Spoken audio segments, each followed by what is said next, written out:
What's up, everybody? Just letting you know what's going on here with the wiring.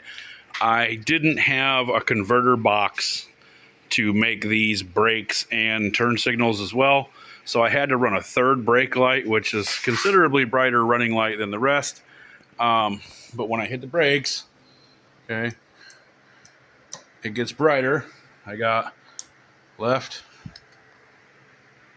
turn signal, right turn signal. And then in the front's pretty cool.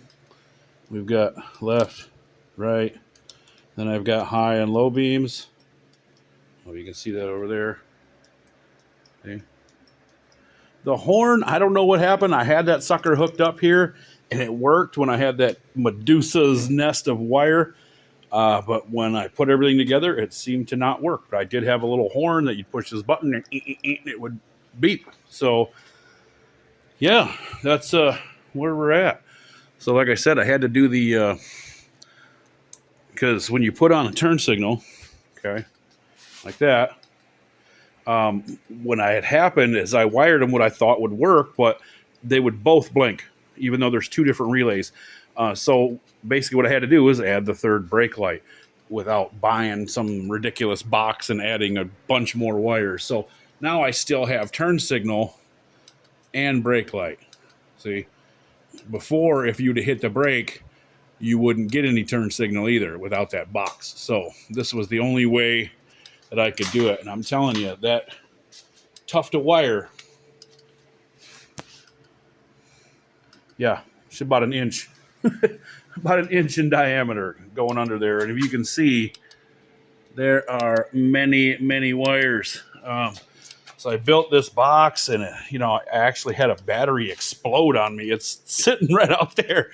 I accidentally poked it with something. So I 3D printed this box to fit the battery that I had. Okay.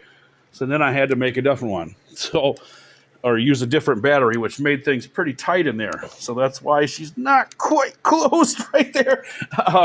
But we just two-sided taped that sucker up underneath, and the longer it's on there, the more it will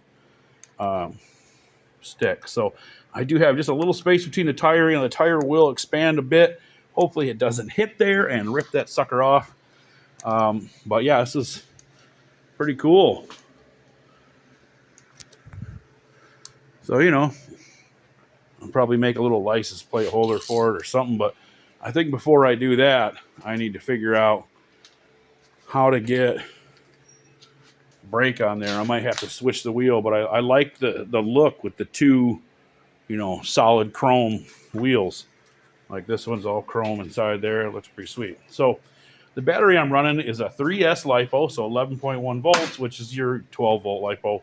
When it's charged, it's way more than that. So it is a 5,500 milliamp hour, or MAH.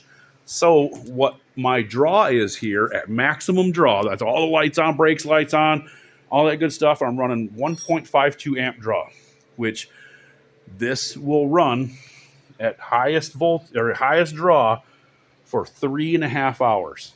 It's actually a little more, 3.6, but 3.5 hours. And I'm telling you, I ain't ride that sucker more than 3.5 hours at a time. So everything should work out. Yeah, there she is.